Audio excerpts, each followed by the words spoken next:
Since 2003, this is The Sports Source with your host, John Pennington.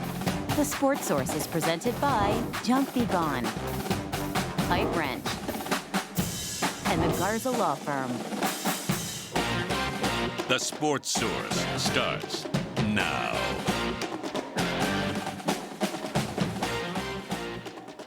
Good Sunday morning. Welcome into the Junk Be Gone studios for the Sports Source. We've got a full crowd in here today to talk about Tennessee Utep a little bit. Then we'll mainly talk about Tennessee in the playoff, Tennessee and Vanderbilt. There's a lot to cover, but the Vols started slow, finally woke up and did indeed put away Utep yesterday 56-0. Playoffs, you had a lot of breaks that went your way. We'll show you a couple of different projections, one that makes Tennessee look safe and sound, another one that would still have them holding their breath a little bit on Selection Sunday. We could debate the merits of both projections. And again, we'll talk about how hateful is that Vanderbilt rivalry. We got Vols from different eras. Has that rivalry lost a little hate? Hope not. We'll discuss that.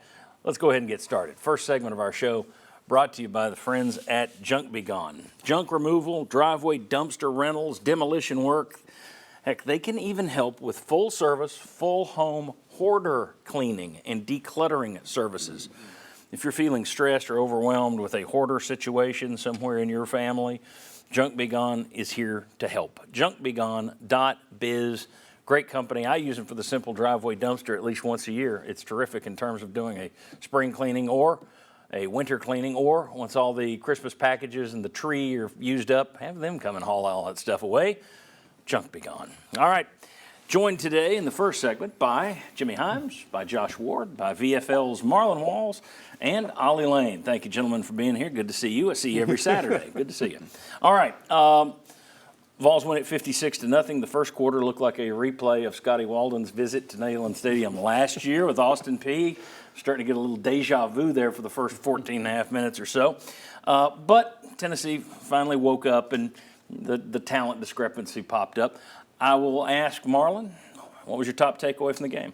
Top takeaway was Tennessee's really good at taking care of business when it's time to take care of business. I saw yesterday UMass versus Georgia, where UMass kind of got into a scoring match in the first half, put up, 14 points? Ended up, I want to say, put 21 points up. At one point, it was 31-21. Exactly. So with that being said, and watching that game and being able to see how some big-time opponents can kind of play down to that opponent level, I just say good job taking care of business when you're supposed to. Ollie, top takeaway? Yeah, no, I think definitely what you're piggybacking a little bit off you. Defense just being able to step up and continue to make it a shutout game. Big shutout games are always nice, no matter who the opponent is. Obviously, you saw the offensive struggles in the first half. The defense never looked back and just kept going and pressing the gas for them. One of my biggest takeaways, and obviously I'm going to focus a lot on offensive line-wise, but near the end of that game, seeing a bunch of the younger guys get in there, they did really well. Exactly. Seeing Max Anderson get in there at center, get some good reps in. Jesse Perry pulling around with a lot of speed on some stuff. Looked good. Looked promising for what the future of this offensive line could be. Good deal. Good deal. Gentlemen, top takeaways. Yeah, Tennessee didn't let panic set in just because they had a bad first quarter, at least offensively, which is good. And they didn't then say, okay, Dylan Sampson, we need you to carry the ball 25 times like we've seen in SEC games. He was able to get some carries. He got a touchdown, and then other guys got touches, got carries, and some of the starters got off to the sideline. Mine would be with Senior Day, and the seniors have brought this program from stinking to relevance. They were 3-7 in 2020, right? Mm-hmm. And now they're on the cusp of the college football playoff. And I give those seniors a lot of credit to stick around and to go through what they've done. Some of them are fifth-year guys that have been around for a while. So my takeaway was watching the seniors, the Vol Walk, which was very emotional for some of them, and walking through going through the T for the last time. That's kind of what I took away because the game was almost irrelevant, right? But just watching what the seniors have done and meant for this program was the main thing I looked at. Well, and to step off that, we're going to talk about this in a second with our poll question. Hold on. Where this program is now compared to where some of these seniors when they came in, all these guys have had a hand in it. Tennessee is on the verge. If Josh Heupel beats Vanderbilt, it will be Tennessee's 30th win in 3 years. It's a big deal. When he was hired here, who thought that he would average 10 wins a year by year 3, 4, and 5? I mean, Not even him. or 2, 3, and 4. It's just crazy. He probably wouldn't have said that. Yeah, it's a remarkable turnaround. Let's talk about the Dylan Sampson thing. You were able to get him out of there, but I did think you needed him to get started, though. I mean, I don't know. Until he started taking over there in the second quarter, I still had my concerns about this team and this offense. I thought they were really leaning on him early, and then Nico kind of found his rhythm and it got good again. But it was like, okay, you still couldn't just say, all right, if Dylan Sampson had been out yesterday, I don't know when they would have pulled away. Yeah, he's been the spark plug all season. I mean, he's the guy. I think the reason they sputtered early was Nico was just off target. He started 2 out of 6. He had 14 yards. After that, he was 11 out of 12 for 146. So when he got in rhythm, with the help of Sampson and some others, the offense got in rhythm. So they went from 0 points in the first quarter to 28 in the second quarter. I would say that concerns you a little bit, especially with the opponent. I would expect for us to be able to jump out right away, get the passing game going. Nico's hot. You can't make you got to be honest and say there's a big talent discrepancy when you're playing against Utep. So to see us start off so like we did, scoreless in the first quarter, it's kind of like you're scratching your head again. I would like to see us jump out right away and get going. But we've done it all season where we've started off slow and then all of a sudden we hit the button and we run away from you or get better on offense. Yeah, I mean, it's week 11. I don't think the inconsistency that you get with this offense is going to change much. One thing, let me ask you this. One thing that stood out to me, you got Diego Pavia next week. I thought Skylar Locklear, he made a few too many guys miss yesterday for my liking, knowing that Pavia is next. Mobile quarterback. I caught a pass, scrambled a little bit, had some design runs. Knowing that Pavia is next, I thought that was a little bit of a concern. As good as this defense is, Vanderbilt's only hope is for that guy to play Superman, as he's done many times this year. And I thought Skylar Locklear, he wasn't Superman, but he was underdog. he was a small superhero yesterday. Thoughts on Skylar Locklear having a little bit of success? Does that make you concerned about the Diego Pavia thing with Vanderbilt, or no? I mean, you're always concerned a little bit when you go against a mobile quarterback for sure. And I mean, defenses all around the country struggle against mobile quarterbacks. I mean, you saw a little bit of it, but they were doing some design plays for Skylar Locklear to use his legs and speeds, like they had the throwback trick play and stuff like that to kind of highlight his ability to move. But, you know, at the end of the day, I feel like this defense has come together strong enough to contain mobile quarterbacks. You know, they've seen the Jalen Milrose and stuff like that. So, I mean, I think they'll be able to put together a strong enough game plan where it might be a concern, but at the end of the day, I think they'll have it roped in enough. Did it concern you guys at all? I wouldn't say it's any elevated concern. I know we'll get into what happened yesterday. Hopefully, yesterday was a reminder to everybody of you don't overlook somebody. So around the SEC. I started to say, no, this is our only talk about UTEP. No, get it in now. Yeah, elsewhere was the lesson for what's coming up next for Tennessee because you're trying to avoid what happened. But sure, I think even while watching that game, there was probably some, oh no, Pavia, I got a couple of text messages like, hopefully LSU kind of beats him up tonight for us, was the, I think, the hope or the fear, however you would look at it from Tennessee side. I have a general and a specific concern. The general one is about mobile quarterbacks give a lot of teams trouble. And if I'm not mistaken, I think Vanderbilt was 12 of 16 on third downs against Alabama. And he did a lot of that with his legs. 3rd and 8, scramble for 9. 3rd and 5, threw a rollout pass for completion. Those things like that, sustaining drives, completing third down passes, scrambling on third down, those are the things that would concern me if I'm Tennessee's defense, his ability to convert on third downs. They've converted on third downs all year, and their red zone conversion rate, which we'll talk about later, is out of sight. And I think that, too, goes to Pavia specifically in his mobility. Right. Marlon, I'll let you close it out. Anything else you want to throw out about UTEP? Have we already covered it all? I think we've covered it all. I do too. I think we're good. Yeah, Let's go to the next one. Yeah, we're good. Okay. That's hey, look, if you want us to talk about the games you play, schedule somebody worth talking about. Because, seriously, is there anything we're missing? No. No, UTEP had no chance, and they knew it and figured it out quickly. Yeah. Oh, they pitched a shutout. How's that? No, you mentioned that. So they got in there. 230 yards, all they got. Hey, There you go. Yeah. boom. Fantastic. Cool. Minor problem is what UTEP. That's right. Minor, yeah. Big shutout. All right. When we come back, who ran through the T yesterday? And then we'll look at freshmen and their performance this year. Had a top 10 class last year. How have they performed this year? And how do we feel about the guys leaving being replaced by the guys who were freshmen last year? What are we thinking there? Should Tennessee be playing their freshmen more? Come on back. We'll show you some numbers and let you talk about it with us. Well, no, we're not going to let you talk about it with us. We'll let you play the poll with us. That's next. Come on back. All right, welcome back into the Sports Source. This segment brought to you by A.G. Hines Company. If you've got a big project you're starting or just do-it-yourself project around the house, there's one place to turn. It's the same place that the biggest contractors in all of East Tennessee turn, and it's the same place where do-it-yourselfers, your neighbors, they're the place they turn. It's A.G. Hines Company. Since 1920, so 104 years at this point, A.G. Hines Company has been the number one provider in East Tennessee in terms of building materials, in terms of tools, and also they're your answer men. You know, it's nice to, or answer ladies as well. It's nice to have a crew where you can go in and say, all right, look, I'm trying to do ABC. This isn't my bailiwick. How do I get here? They can step you through it and tell you what you need and tell you how to do it. They're great people. aghines.com to learn more. Visit them downtown on Hines Street, appropriately enough. All right, let's welcome in the next members of the panel we have right here. Chuck Cavaleris, thank you for being here. I like the blue coat. Thank you, sir. Sterling Hinton, always sharply dressed. Bob Hodge, always good dress. We got snappy dressers. good to have you here. Thank goodness for Bass Pro Shop. Yeah, there we go. Appreciate you guys being here. We got a poll question I mentioned in the last segment. Let's go ahead. How do you feel about Heupel getting his 30th win in 3 years? I want to get that in there. How do you feel about that at Vandy? What's your take on the Vandy game? And the questions are, in honor of Bobby Scott, going to whip some Fanny, or we'll win a tight one, or I fear a nightmare loss. So we'll see where you are. It looks like everybody.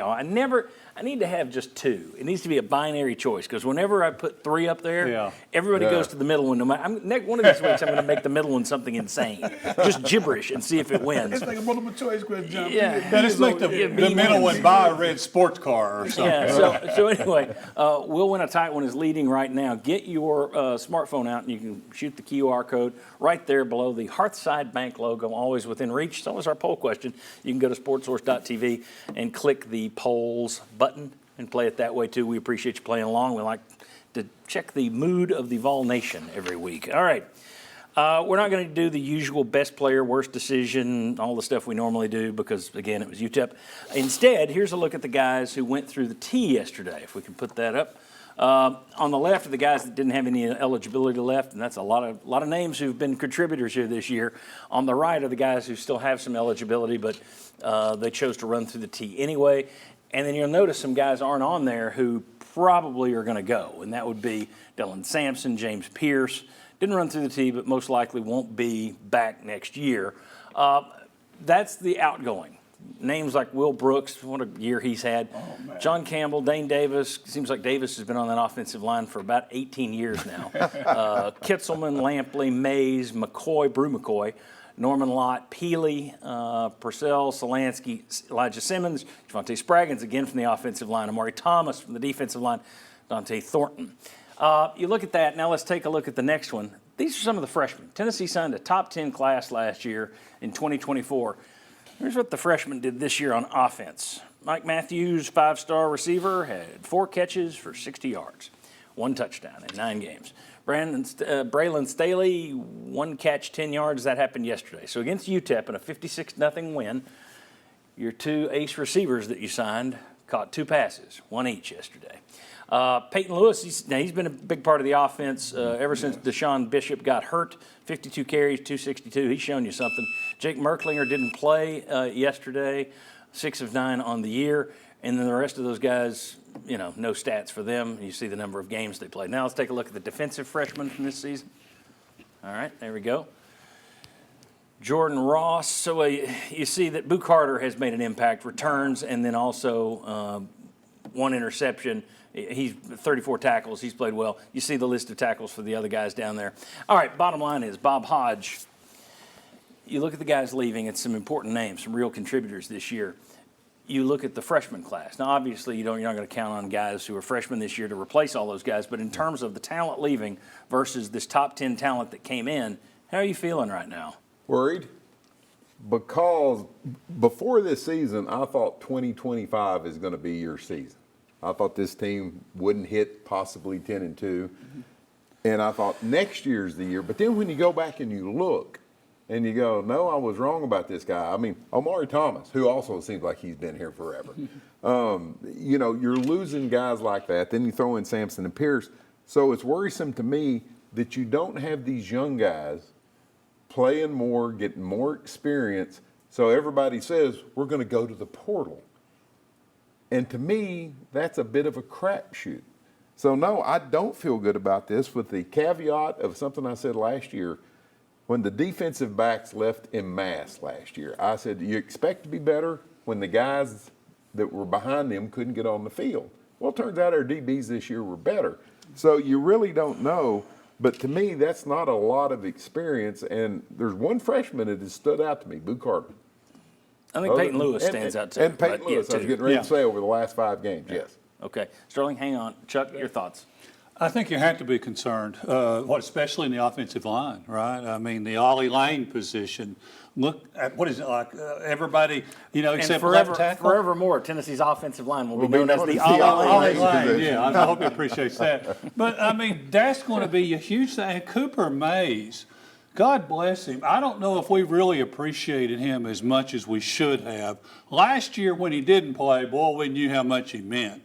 And ever since then, all SEC level, he's there all the time. But especially the offensive line, John, that to me, if you're a running offense and you've only got one returning starter in the offensive line, that's a huge concern. Sterling, are they doing enough with their freshmen? I think they are, and this is why. The speed of the game is way different from high school to college. The SEC is the closest you're going to get to the NFL. Be clear, gentlemen. It's a different game from high school, and you're young. You need time to adapt to that movement. And what's going on right now, Boo Carter is definitely the leader of that class. Peyton Lewis did exceptional things carrying that ball. What's happening now, I think we're going to have to surprise some people because they're not ready for what we already have to bring to the table next year. So be mindful. It's the SEC, and they are freshmen, true freshmen. But I will counter that with when you look at the skill positions and receivers. Tennessee's receivers this year are incredibly average. And you've got guys that can't get on the field and displace them. So to me, that is a bit of a worry, because when you're sitting there and you're looking at a receiving core that hasn't gotten to the level I think most people expected it to be, and you've got highly rated recruits behind them, I think that's got to be a little bit of a worry. Now, it doesn't mean next year they don't come out and they're not great and they have caught up with the speed. Yeah. But for right now, to me, that's a little worrisome when you see at skill positions as the place where freshmen can shine. And hadn't seen that. Seen some good things from Lewis. Go ahead. And I'm going to combat that with a simple and clear statement. Alvin Harper, Carl Pickens didn't get on the field their true freshman year. There are other incredible receivers. It's a different day and age, though. There were a lot of people that didn't get on their first year under majors. I get it. But it still does not erase the fact SEC, speed in high school, and speed in college. And I'll give you one other part I think it is, too. The good recruiting years you had leading up to this freshman class, which is going to make it harder for them to get on the field, wouldn't it? I mean, you've had top recruiting classes. Let's just focus on the wide receiver. Okay, I know. Well, we are. Let's just focus on Matthews, a 5-star. Staley was supposed to be really special. Who's keeping them off the field? Squirrel White. Which Squirrel White? The Squirrel White who catches the ball, or the Squirrel White who drops it? The one that catches the ball. He catches half of it and drops half of it. And Brew McCoy, you know. And part of this, are they able to block the way you would think you would need to in this offense? Okay. But I see what you're saying. It is a concern, and I think it's a big concern. Yeah, it doesn't mean it's the end of the world. They may take a jump forward. That's not gosh, the sky is falling. I just remember this next year when we were talking about, they got this freshman coming in. Yeah. And they got it's like the transfers. Exactly. I'll believe it when I see it. Okay. I'm excited. That I believe, whether I see it or not. I know you're always excited. When we come back, you would be excited if I was going to be a receiver next year. You need experience and age as a receiver. Yeah. Carl Pickens, maybe. Seasoning. When we come back, has Tennessee improved this season from game 1 to the game 11? Have they improved? Let's discuss that next. Come on back.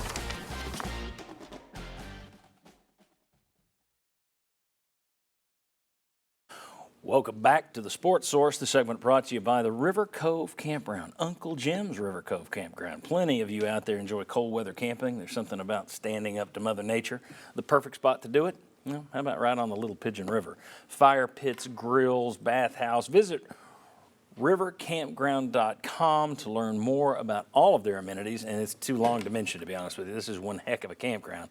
Plus all the normal, just top-of-the-line RV hookups. Great place to go. rivercovecampground.com to learn more. All right, back with all the media crew. So it's Josh, Chuck, Jimmy, Bob. Jimmy, I'll start with you. Chuck told me to. Most SEC teams have had up and down seasons. They beat each other up. We'll get to that in the next segment. But a few have clearly improved as the season has gone on. I think we would all agree that Florida has improved. South Carolina has improved as the season goes on. You may have another one, but those two first came to mind. Has Tennessee improved from week 1 to week 11? And then the other side of that, you guys can come back at me and say, John, they're 9-2. They can finish 10-2. How improved are they going to get? So, your opinion. Have they improved appreciably? Or does it even matter when you're 9-2? They haven't improved like South Carolina, but they haven't improved that much to me. And do I think it matters that you're 9-2? I think it does when you look at the big scope of the college football playoff. You know, okay, you get there, that's great. Mm-hmm. Can you advance? Playing the way they're playing right now, I would say probably not. So offensively, I think they've gotten better, and I'm not going to count the first 3 games, but they've gotten better since the start of SEC play on offense a little bit. Their defense is better than I thought it would be this year, right? They've had one hiccup, and that was at Georgia. Mm-hmm.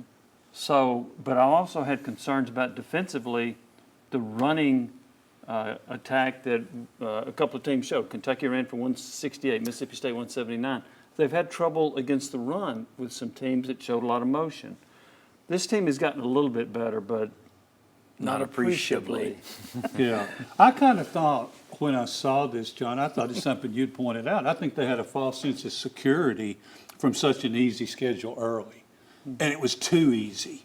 And then you get into it, you had inconsistency with both tackles, right? You had a redshirt freshman quarterback, had some inconsistency with your wide receivers, some drops. So those position groups aren't really getting better, but they've kind of caught up some. The defense has kind of held the fort down, right? That's been, and Jimmy, if Georgia was a hiccup, I think Arkansas was a burp. You know, that was the one that still comes back to hurt them. But to answer your question, no, I don't think so. But I think they are getting somewhat better lately. Somewhat better lately, but they haven't improved from week 1 to now. No, I don't think so. Not a consistent Not a improvement. consistency because you've had too many inconsistent position groups. Okay, Josh? Yeah, so I think I would point to individual players or position groups where I can see improvement across the board. I think it's difficult to say because at the start of the season, what was obvious? Tennessee had a really good defense. They didn't have much room to improve probably from where they were at the start of the season. Then Keenan Peely goes out with injury, and that's a big knock to the defense. That's where the run issues kind of popped up. Yeah, he's one of the clear leaders of the defense. Everybody recognized that. I think they're maybe better at handling injury at running back because Peyton Lewis is somebody they can count on now, and they probably didn't trust him 2 months ago as a freshman. I think Nico's probably better. He's not where they wanted him to be maybe at the start of the season. So I'll piggyback with Jimmy. Better in areas, maybe as a team overall, not appreciably. Bob, going into this season, I said 9-3. You said 8-4. I think we both saw it the same way, though. Have your hiccups early, improve down the stretch. If Georgia's your only loss down the stretch, but you've improved as the season goes on, Nico's hitting 2025's your year. You already said that earlier. I think that's where we were going. I don't necessarily feel like this team has improved the way I thought it would. No. They're a little better overall, but I don't think they've done the stair step I expected. I don't see them being a much better team now than they were then. Do you? Incrementally, your offensive line has gotten better. Incrementally, Nico has gotten better. Now, you started off good at running back. You lose Deshaun Bishop. You bring in Lewis. So you really didn't get better, but you stayed pretty good. And then on defense, of course, losing Pilley, I think, has been big. So I think incrementally you have been improving. But your offense, if you go to Vandy. He's agreeing with Chuck. Thank you. Yes. If you go to Vandy, I don't expect them to score more than 27 points.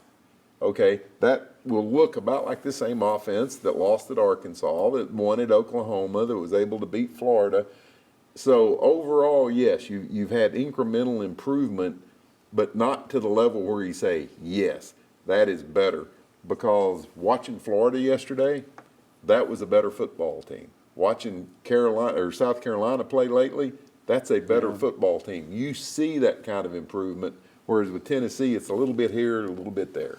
Although it is, I'll just end it with this. It is fair then for somebody to turn around and say, yes, but Florida and South Carolina started out lower. Yes, they did. So, they did. But regardless, if you're just looking for which teams got better, I would give credit to Florida and South Carolina's coaching staff, and we'll see what happens against Florida State and Clemson for those two.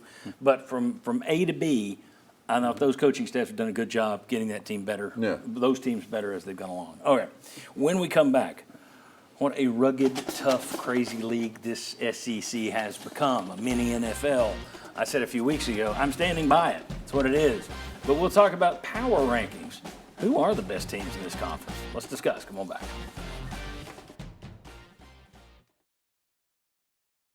Welcome back to the Sports Source. This segment brought to you by Southeast Termite and Pest Control. Year-round, this is the best pest control company in all of East Tennessee. I know. I use them. I use them for regular pest control. I use them when it's time, starting to get cold outside and you need the fall invader treatment. I get that. I also occasionally call them. It's like, all right, the spiders are starting to say it's getting cool. I want in the house. I don't like spiders.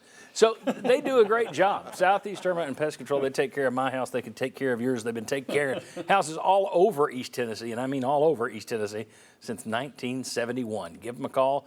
Find out for yourself how this business has lasted 53 years. They've done it by being really good. But find out for yourself. Don't just take my word for it. SoutheastTermite.com.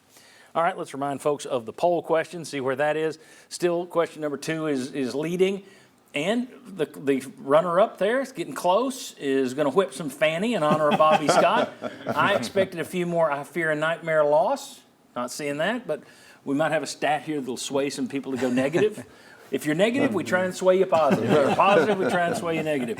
Early in the season, I said that I felt fans needed to start looking at the SEC as a mini NFL. I've seen where people still write fans say, well, it was an inexcusable loss.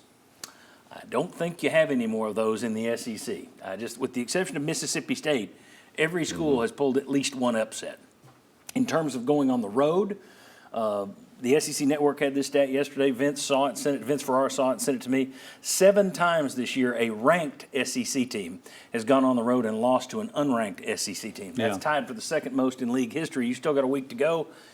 And Tennessee will be ranked when they visit unranked Vanderbilt this week. Let's see if that number What's moves. that poll? Let's see if that poll moves. But let's take a look at the current standings, okay? Let's take a look at the current SEC standings if we can. This is just the top half of the league. Texas 6-1, 10-1 overall. 0 wins versus teams that were in the top 25 this past week. They do have 3 road wins. Their SEC loss to Georgia. Then you got Georgia 6-2, 9-2 overall. 4 wins versus top 25 teams. They have 2 road wins. Their 2 losses were both to top 25 teams, Alabama and Ole Miss. Tennessee is next, so you're in 3rd position in this juggernaut league, so kudos for being there. 5-2 overall in the SEC, 9-2 overall. Just 1 win versus top 25, 1 road win. Your losses, Arkansas and Georgia. Texas A&M lost at Auburn last night. They're 5-2, 9-2, just like you. 1 win versus the top 25, 2 road wins, losses to Carolina and Auburn. And then you get down to the teams that have lost 3 games or more. Now, let me show you one other thing. Let's take a look at the road losses in the SEC. All right, there's where everybody's lost on the road. Texas doesn't have a road loss.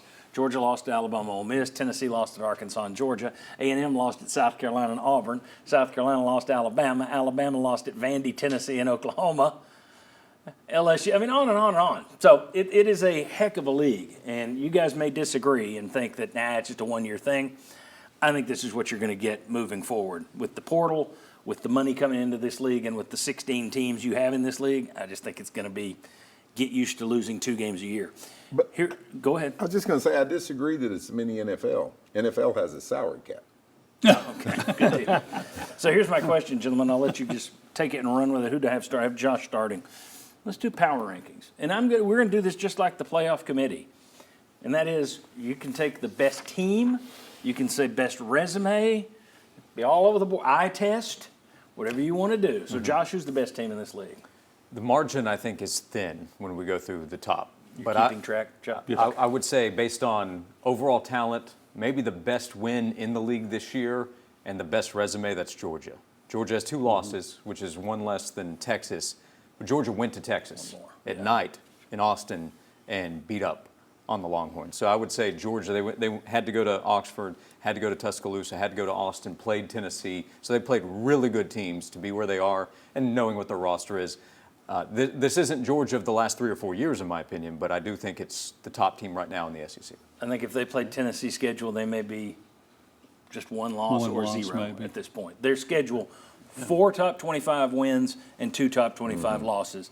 To me, it's not even, I don't think it's razor thin. I put them above everybody by a margin. I take Georgia. Yes. Top. I do too. And to Josh's point, you go to Texas and you win 30-15, right? Yeah.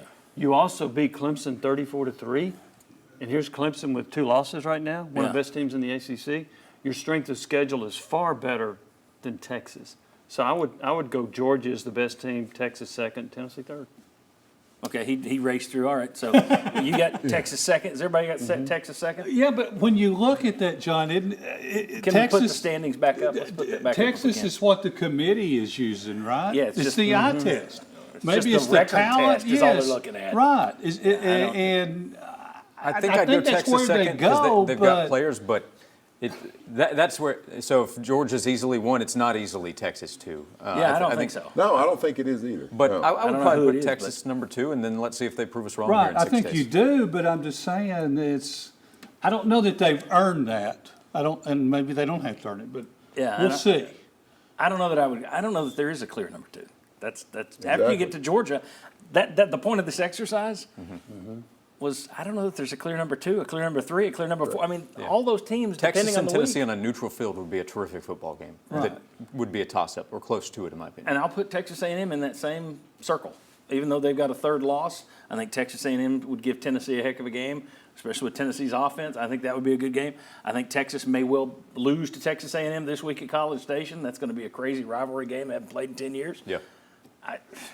And to be honest with you, I wouldn't want to play South Carolina right now. Right. So, I mean, this league is just a monster. I thought South Carolina had A&M because they just beat them 44-20. They beat them, and dominated them. Right. And after what Mississippi did to Georgia, I thought, okay, Mississippi's got it rounded out. Now they're pretty good. Look at that defensive line. Look at their offense, everything. So I would have had them before yesterday. I would have had them at number 2. And now they probably don't make the playoffs. So that's just the way everything changed. Yeah. And going on the road is part But of see, it. and John, when you're talking about the SEC and on the road, boy, there's a trend here, a huge home win, right? And then you have to go on the road and play a decent team, one of the top teams. That is a tall task. That's what happened to Ole Miss, too, plus 3 interceptions. But they celebrate, they storm the field, a huge home win. We beat Georgia, look at us. Then they go to Florida and lose as a 13.5-point favorite. It's hard to be up 2-3 weeks in a row Yes. in this league. Go ahead. A&M had a big win and went to South Carolina and got beat 44-20 out Right. there. I mean, So, it's yeah, just, to your point, you get a big home win, you go on the road. it's tough. It is tough. Yeah. Thank you, Chuck. But I like what South Carolina is. I think that team has really improved a lot. And quarterback play, golly, has he not improved? I didn't like him when I saw him early in the Didn't either. year. I like him now. Does anybody love himself as much as Chuck? Nobody else does, John. I mean, to say, way to go, Way to Chuck. go, Chuck. That's impressive. That was the All right. third person. Greek When we fest. come back, yeah, that makes it better. When we come back, let's talk college football playoff. The Vols got the help they needed yesterday. Going forward, if the Vols win, are they in? Come on back, we'll discuss. Welcome back to the Sports Source. This segment brought to you by Madisonville Marine. Since 1976, they have been selling boats to people from Georgia, North Carolina, all over Tennessee, California, and Florida. They're selling them now, folks buying them online and having them shipped across the country. And I've seen, they've shown me this. I've seen these records where people are ordering boats in Florida and California. Why would you do that? Well, you do it because you know that in Madisonville, Tennessee, there's a place that has the best deals in America. That's pretty strong evidence that there's no better place to buy a boat than Madisonville Marine. Get down there and see Joe Special and his team this week, or visit them at madmarine.com like so many people across the country already are. Madisonville Marine. All right, back with Ollie Lane, Marlon Wallace, Bob Hodge. Tennessee got plenty of help yesterday. Indiana lost 38-15 to Ohio State. Not sure if that'll knock the Hoosiers behind Tennessee or just down. I don't think it'll knock them out, but we'll see. They're sure to drop, and that helps. Alabama lost at Oklahoma. Who saw that one coming in that kind of score either? If they'd been the only team to lose, I'd still be concerned that it might have impacted your resume because that's your only good win on the year. But with 3 teams losing, it certainly moves Tennessee up. There's no question about that. Ole Miss lost at Florida, so that helps. A&M lost 2, so you don't have to worry about them. If they had won last night and then beaten Texas, would they have jumped you? So that shouldn't happen. So even though the ACC is now looking like it might be a 2-bid league, UT should be in if it beats Vanderbilt. Does everybody agree that they should be in if they beat Vanderbilt? All right, we'll start with Heather Dennett. She had a projection at ESPN last night. And what she does, if we can get this up there, what she does is she just looks at it as what the playoff field would look like if it started today, meaning this doesn't take into account what's going to happen down the road. This is just today. She's got Tennessee ranked 8th in what will be the new playoff rankings, in her opinion. Now, if you put that over on the bracket, that means Tennessee would be seeded 9th because the champion of the Big 12, which she has is Arizona State right now, they would be in, and they are ranked below you. So that's going to knock somebody who's ranked in the top 12 out. And you see them right there. Their 12th team is Alabama. With 3 losses, they would be number 12, and they would be out in Heather Dennich's projection. Her bracket, if things ended today, and they don't, would have Tennessee heading right back to Georgia. And I see Marlon Walls giving the no thank you signal. Ollie Lane shaking his head. Nobody wants any part of going back to Georgia. No. Okay. And let's go to the next one. This will be Austin Mock of The Athletic, if we can get that. Now, his deal is a computer formula, and it projects the games to come. So this isn't if it ended today. This is what they think will happen. And they have Tennessee not as the number 9 seed, but as the number 11 seed, the last team in, because, again, you would have a Big 12 team, Iowa State, ranked behind everybody that would get up there into the list and knock somebody out. So Tennessee would be the last team in that projection, and you would be heading to Penn State. And everybody likes that. They'll take James Franklin's big game as opposed to playing at Georgia. But here's the thing about this. In this scenario, Georgia would be in, Texas would be in, Tennessee would be the final team in and the 3rd SEC team, meaning if they didn't get in, there would only be 2 SEC teams. So you can debate whether or not you buy that or not. But let's take a look. If Tennessee's the last team in, who's the first team out in Austin Mock's projection? I think we got the next one, Tennessee and Clemson. Here we go. He's got Clemson as the first team out. Now you compare those resumes. If they're right, Tennessee 9-2, Clemson 9-2. Losses by Tennessee, they lost to 6-5 Arkansas on the road, which is a bad loss. They lost to Georgia 31-17. Clemson lost to Georgia 34-3, neutral site, but that was the first game of the year. Did they look at that and say, well, things have changed? I don't know. They lost to Louisville 33-21. They're 7-4, so that's a little better than Arkansas. But the trick is, if they beat South Carolina and Alabama loses to Auburn, well, what's the better win? South Carolina? And you're going to be playing Vanderbilt with 1 game left. How does that help your strength of schedule? So anyway, we'll come back to you guys and get your take here. Thoughts on what you're seeing, reactions to what you see there. It looks like you're in, but if Austin Mock's projection is correct, you're still going to be, we think we're in, but I don't know. Where are you? Are you definitely in, or are you, I think we're in, I don't know. You have to do that voice now. Can we go 80% in? 80% in. If you beat Vandy, I think you're 80% in, but that 20% is always what seems to bite you on the butt. So, but yeah. I'm going with the voice. Okay. He's going with the voice. I think we're in. I think we're in if you go beat Vandy. Reason being, I think we might jump Indiana. That was an ugly loss. Right. 38-15. Looked like you wasn't supposed to be on the same field with them. I think we're definitely in if we go beat Vanderbilt. We'll get back to Indiana. Go ahead. Yeah, I mean, I think you do what you're supposed to do and you go out and you beat Vanderbilt. I think you don't worry about it, but I think that does get you into the playoffs. Now, obviously, I can't pick the brains of the people that are putting together the brackets and what they value, but I mean, if you look at Tennessee as a whole worker project, I mean, 10-2 is an SEC team. They've been talking about it all year. They're taking all the 10-2 SEC teams, or they should. Yeah. So why would this be any other exception? I would think they should get in. I would think they would be in, but You're with the voice. I'm with the voice simply because I don't know what these people are looking for. It changes week to week. I mean, you saw Georgia moved up 2 spots last week for beating Tennessee. Alabama moved up 3 spots for beating Mercer. They didn't really move up 3 spots for beating Mercer. They moved up 3 spots because Georgia moved up 2, and they had to keep them ahead of Georgia since they beat Georgia. And that's the way this. And yet they didn't have Tennessee above Alabama. It's all nonsensical. Give me a computer that I know what's coming, as opposed to humans. The Indiana thing, and this gets back to that. Do they look at it? There were a lot of people who thought, well, they're going to get beat 45-6 or 50-0. It's 38-15. Now, I don't think they'd beat Ohio State once if they play them 10 times. Right.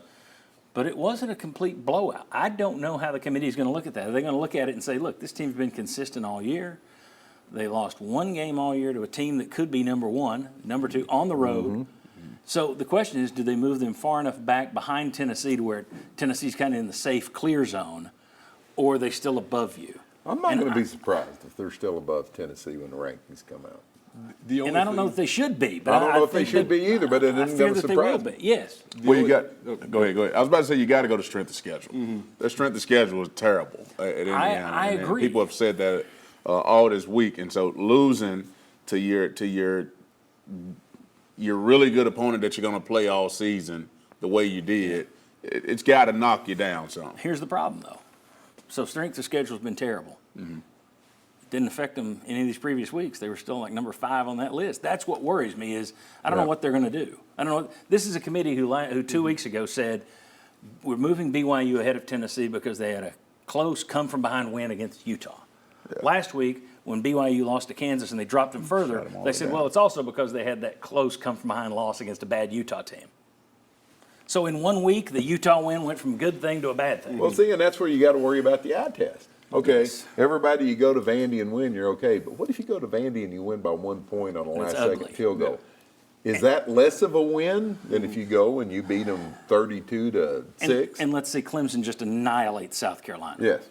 Which I think if you're a Tennessee fan this week, you're a South Carolina fan this week. You want Clemson done. Sit around at your house and make that horrible sound they make in South Carolina State. All right. I could have just gone bakak. All right. When we come back, let's continue this conversation. We'll bring in another couple of guys and we'll talk about more of this playoff and what does Tennessee want to have happen. We'll get their take on this thing. Come on back. Welcome back into the Sports Source. This segment brought to you by Daniel Hood Roofing. Folks, winter is coming. That means bad weather is coming. That means rain. That means wind. That means possibly snow. Is your roof ready for it? Find out by asking the team at Daniel Hood Roofing to come out and give you a free inspection. There's zero obligation, but they can tell you whether or not you need a repair or kind of a refresh to that roof or a new roof. Daniel Hood Roofing, you can go to danielhoodroofing.com to see dozens of testimonials, dozens and dozens and dozens of testimonials from happy customers who put a new Daniel Hood roof on their home. All right, let's take a look at the poll results and see where that wound up. There it is. Looks like the winner is still, we will win a tight one. Vol fans feel that they will win a tight one at Vanderbilt. So is that 40%? Is that what that looks like? And then 36% say, gonna whip some fanny. And then 24% say, I fear a nightmare loss. So that's kind of bundled together a little bit. Okay. We talked about the projections from Heather Dinich in that last segment. Your guys' takes on what you saw, what we put up there. The projections from Austin Mock as well. Is Tennessee safely in? No doubt about it. In your opinion, Jimmy Himes? Yes. If they beat Vanderbilt, I do think that. And I look at Clemson. Clemson was 17th in the rankings. I don't see them climbing that much even if they beat South Carolina. And there are a lot of different ways to look at it. If A&M beats Texas and they play for the SEC championship and they lose it, that's 4 losses. There's no way a 4-loss team's getting in. Yeah, if they lose it. So I think Tennessee's safely in if they beat Vanderbilt. Okay. Josh? Yeah, I'd be stunned if Tennessee's left out, if they finish 10-2, having just seen 2 other SEC teams accumulate a 3rd loss in Ole Miss and Bama. Because despite the beating itself up, the league itself is viewed as the best in college football. And I'd be surprised if a 10-2 SEC team drops out to bump in another ACC team. 10-2 ACC team, yeah. Yeah, so I'd be stunned. If Tennessee wins Saturday, I think what the Vols are hoping for is can they possibly jump up for a home game, not would they fall out of the field. I would be shocked if they got the home game. That would be some serious movement upwards. Yeah, I think you that need will come Indiana into to drop behind what you. other help, which we're going to get to. There's more help that's probably needed, but falling out, I'd be floored if they fell out at 10-2. Yeah, I think I don't know if I'd be floored. I just always live in the worst case scenario. I always look at it. So the fact that I don't understand this committee and they can do whatever they want, it may come down to 4 people may say Tennessee's clearly in, and 4 may say, I don't know. And it's just one guy's decision or one gal's decision. I don't know who's on the committee this year. I just always leave a little room for error with the committee on if you're anywhere in the fringe. But Sterling, are they definitely in? Hey, Useless question. Hey, you already know. We should be in anyway, as far as I'm concerned. But no, if they were 0-11, they should be in. Absolutely. Yes. There we go. No, I think we're in because we handle our business against Vanderbilt. Yep. We handle that. But the blessing that we've had also, and what I think sometimes we've taken for granted as Vol fans and volunteer followers, is we talk about how good of a win the Alabama game was. And how good, and that might be our only quality win. But, we beat Alabama and Oklahoma just beat Alabama. And when we beat Oklahoma, they were supposed to be better than anybody thought they were right now.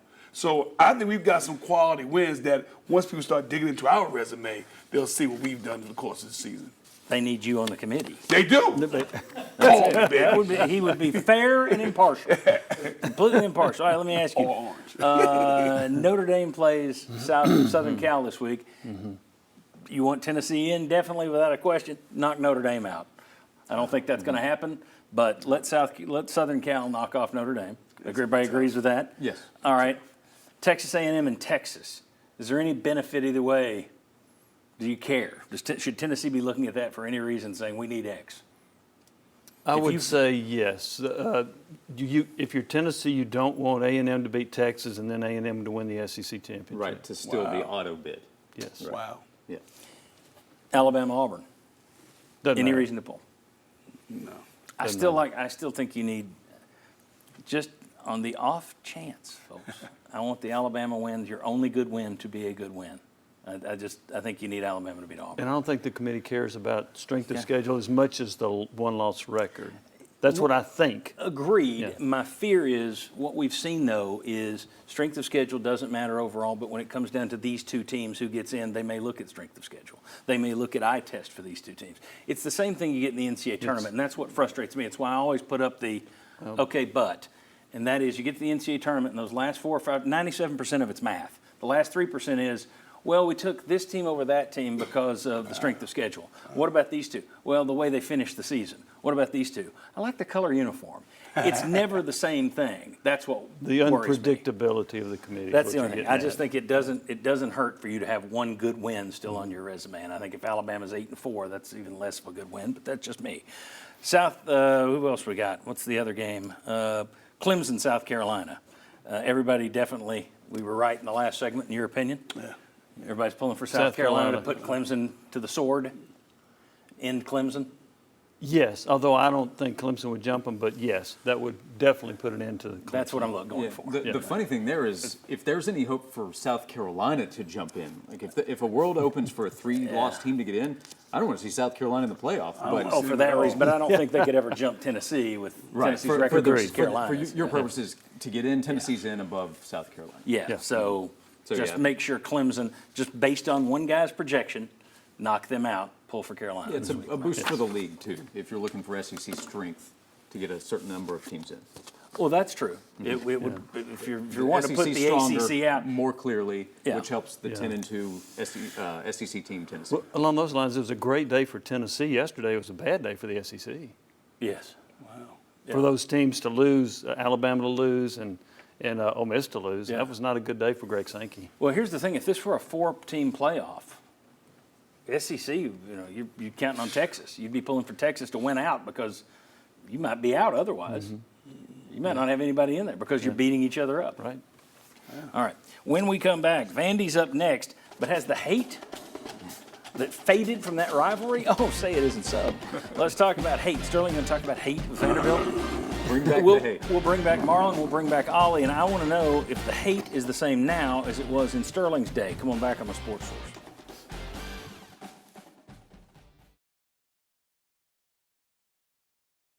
Welcome back to the Sports Source. This segment brought to you by Safety Systems. Christmas shopping season is here. That means packages are going to be dropped off your front porch. That means people are going to be driving by saying, hey, look, an unguarded package. I'm going to run up there and grab it. That means people are going to be trying to open that door, that screen door, and reach and grab whatever was left between the screen door and the real door. You need to protect yourself against that. You need Safety Systems. VFL JJ Surlis to come protect your home or your business. But protect your home right now during the Christmas season to make sure nobody's walking up there and just taking stuff off your porch, to make sure nobody's breaking into your house knowing that, ooh, now's the time to get all the Christmas gifts. Safety Systems has been protecting homes all across East Tennessee for many years, including mine, Safety Systems. All right, if you talk to somebody who played in the 60s or 70s, they will tell you that the Vanderbilt game was huge. A lot of hate, can't stand Vanderbilt. A lot of George Cafego memories. What about if you talk to somebody who played in the 80s and 90s, somebody who played in the 2000s, somebody who played just last year? By chance, we've got just that. Matter of fact, let's go over to Marlon Wall, Sterling Hinton, and Ollie Lane at our bistro table. We don't have the French music, and they're not wearing berets, but we go to the bistro table. Marlon Walls, take it away. Thank you, John. Thank you, John. Hey, listen, I know where I stand as far as Vanderbilt goes and how I feel about them. I want to ask you guys, though, these different eras, how you guys feel about Vanderbilt. When I played, we always had a conversation with George Cafego every Friday before we played him. Okay. And let me tell you, if you ever talk to him, boy, I tell you, a lot of colorful metaphors to describe those daggone Commodores. And that just bled into us. And one of our head managers, Max Parrott, he's got a certain idea how he feels about Vanderbilt. So that bled into our team. So we didn't like him very much, man. We respected him. We didn't like him very much. Didn't like him. Didn't like him. Ollie, what you got? Yeah, I mean, in scopes of like rivalry as we viewed it, it wasn't number one on the board for us. You know, obviously we respected them to a point because they're an SEC opponent. But I mean, I never looked at them more of just the little brother of Tennessee. They're the little brother in Nashville that we got to go in, beat up every now and then, and win a state championship. But I mean, and that's what I would tie it to just kind of hype it up a little bit for myself. Oh, it's the Tennessee State Championship. This is what we're playing for, I guess, something like that. But I mean, it's never really carried like a lot of weight for me. You know, you always hear the history like, oh, General Nealon was hired just to beat Vanderbilt. And I'm like, man, Vanderbilt? Yeah. So, and I mean, it's just my history as a childhood growing up watching Vanderbilt. They haven't been anything that's ever like jumped off the page to me, surprising, and being part of Tennessee and seeing how good we've had teams in the past and how good we are. Vanderbilt's never really been able to be there. Yeah, they'll get us a couple years, bite us in the tail every now and then, but it's never like it's been a head-to-head, like, battle for battle rivalry. Right. Never a war. I would tell you guys, man, like you said, that little brother deal's for real. Them cats was dirty. We knew they were going to be dirty. We knew they wanted to be where we were, and they just wasn't good enough. And so it was always going to be a dirty football game. And we kind of, I remember the coaches would always tell us that, like, hey, they're going to pull your jersey. They're going to do this. They're going to say this to you. Don't get into it. Let's go win the game. Go to a bowl game and keep them where they're at. So, John, I think it's kind of across the board. Ollie and them was so good, they beat the mess out of them all the time. For us, Sterling beat them that pretty good, but I had them James Franklin years. But Vandy's always that little brother, man. It's a tough fight, and you got to go keep them where they are. So that was always a mindset, it sounded like, at the table. But anyways, back to you, John. Good deal. I got one more question for Ollie here. It wasn't as big a rivalry for you, but what was you played just last year. Was there any bad blood last year on the field? Definitely. I mean, there's always bad blood in these games, but I mean, Vanderbilt still looks at it as a rivalry to us. I mean, that's what they look at it to us, is it's a rivalry game. It is what it is. They're going to come out, play the best they can, be cheap. Like you guys said, they're going to take cheap shots. They're going to hold the jerseys of the wide receivers as they're trying to get open. They're going to play dirty. They're going to try to make all the stops they can to eventually win the game for them, because it's a big game for them. It's a big game for them to screw up the Tennessee football season. It's their Super Bowl, John. Exactly. At least. All right, very good. Couldn't remember if there were any fisticuffs last year or not. All right, when we come back, let's preview that Vanderbilt game. We'll use the VFLs. We'll have everybody back here out here on set. It's time for a little will they or won't they. Come on back.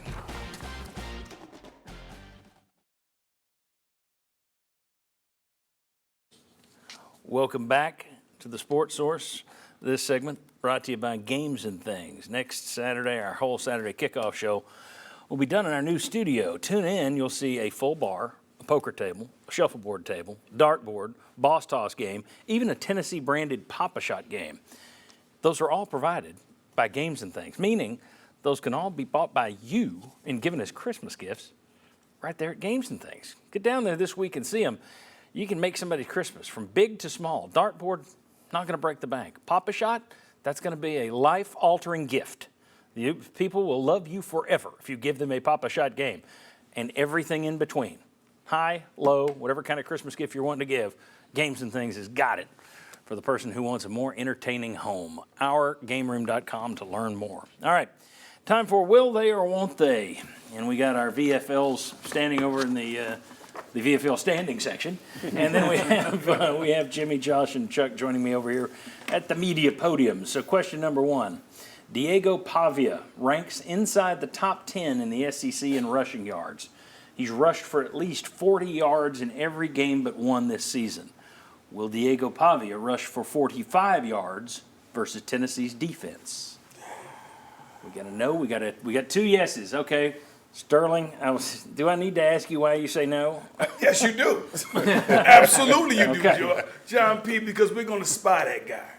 We know he's the heart of the heartbeat of the offense. We're going to spy him. We've got an athlete that can definitely cover him and cut down the rushes and actually cut that number down where he doesn't convert on third down and get a first down. Good deal. Good deal. Chuck, do you agree? Does he run for 45 yards? I think he does, but all those carries have taken a toll. They were talking yesterday how beat up he is. So that's going to be one thing I think will be a real key to how many yards rushing he has. All right. Next one. Through 11 games, Vanderbilt is a fantastic 35 of 38 in the red zone. I had to do a double take on that. I was shocked. 26 of those are touchdowns, too. Will Vanderbilt score on 75% of their red zone trips versus Tennessee? No, no, no. A bunch of negative guys. They do it to everybody else. They did it when they beat Alabama, but they won't do it to Tennessee. Oh, Marlon's giving the too small. Yeah. Got the too small. They can't do it. Josh, will they score 75% of the red zone trips? That includes field goals. Yeah, just score, not touchdowns. Yeah. It doesn't have to be touchdowns. I'll say yes, but Tennessee's defense will be better at keeping them out of the end zone than Vandy's previous opponents. Okay, very good. Next, Diego Pavia. I keep going back to one guy for one reason. He's pretty good. Diego Pavia has 10 touchdown passes against SEC teams this year. Nico Iamaleava has 5 touchdowns passes against SEC opponents this year. Will Iamaleava throw more touchdown passes than Pavia this week? Wow, the Homer boys all say yay. Oh, I'll just ask, all right, Molly. or Allren. Marlon and Ollie, let me ask you two. Why do you think Nico outperforms Pavia? Is it simply you've got the better defense than they do? Yeah, no, I simply agree that it's just Tennessee's defense is a lot better than what Vanderbilt's defense proposes, and so I think the cornerbacks for Tennessee are going to be able to limit the opportunities that those wide receivers in Pavia has throughout the entire game. Marlon, you agree, or is this just the little brother thing? Yeah, it's the little brother thing. But we learned from the Georgia game. We're going to get after that guy. We're going to beat him up. We know his body's kind of beat up. He is their offense. We're going to take that guy away. All right. Jimmy, you agree Iamaleava throws more TD passes than Pavia this week? I do, and it won't be a lot. It'll be 2-1. Okay. All right. Last question. Dylan Sampson is, by my count last night, so if the numbers have changed, and if you look at ESPN, if you look at UT, the numbers can be off. But as of like 2 o'clock this morning, Dylan Sampson 158 yards away from breaking Travis Stevens' single-season record of 1,464 rushing yards. His best effort, and by the way, kudos to Sampson for breaking another couple of records by Gene McEver. He's erasing McEver from the top of the records book. Those records have stood since 1929, so 95 years. Wow. Yesterday's was most total touchdowns in a season and most total points in a season. Kudos to him. Again, it's a historic season, what Dylan Sampson's doing. But his best effort this year has been 149 yards against Mississippi State. Needs 158 to set the single-season record. He's still going to have postseason games to do this as well. But my question, will Sampson have his biggest game of the year and rush for 158 and set the record against Vanderbilt? 2 yeses and a no. Sterling with the no. I would have bet all my money that vote would have gone the complete opposite. So Sterling, tell me why he doesn't do it. I think he gets over 100. I think he gets over 100 tomorrow, but next week against Vanderbilt. But I do not think he's going to run for that many yards because we're going to throw the ball on him. I think they have weakness in their secondary. We're going to exploit it, and that's where we get our points from. There we go. I should have known that it wasn't a negative. It was just a different kind of positive. Very good. Very good. Thanks to the VFLs. When we come back, the Cavaliers line for Vanderbilt. Oh, this one's going to be interesting. Come on back. I lost a lot of money. Welcome back to the Sports Source. This segment brought to you by Hearthside Bank. When it comes to finding a bank that wants to work with you as a partner to make sure you reach your financial goals, Hearthside Bank is that bank. If you want more than just an ATM machine and someone who looks at you as, your Social Security number, get the friendly personal attention you need from Hearthside Bank. I've been into these banks. I've seen the people, good people, the people you want to work with, people you want to bank with. HearthsideBank.com to learn more, always within reach, meaning they're all over East Tennessee and Southeast Kentucky, including right in Farragut with a full-service branch. Hearthside Bank. All right, let me tell you what's coming up on the Sports Source. The Saturday kickoff this week will be at 11 a.m. as normal, and that is the lead-in to Tennessee and Vanderbilt live at noon right here on WATE6. So come on over, join us, and keep it right there for the game. Me and Ollie will be there. Well, a bunch of these people will be there, as a matter of fact. The Sports Source, 11 a.m. next Sunday, we'll be doing a Vanderbilt post-game show as usual. If you're wondering, why don't you talk basketball? We do the same thing every year. We talk football until football is done. So starting December 8th, we will be starting basketball plus some recruiting because it's going to be signing day right around then, plus bowl and playoff coverage right here on the Sports Source. So basketball starts up in a week or two here. Mark Pancratz will be back with us. And then coming in January, we're going to be launching the Sports Source Digital Network, all kinds of new sports shows on sportsource.tv and our YouTube channel. That is coming in January. Chuck Cavaliers, let's do the Cavaliers line and beat the house. All righty, John, can you believe it's the end of the season already? Vanderbilt, 6-5, 8-3 against the spread. Clark Lee, what a job he's done. 3 of their losses have been by 4 points or less. I'm going to set this line at 10.5.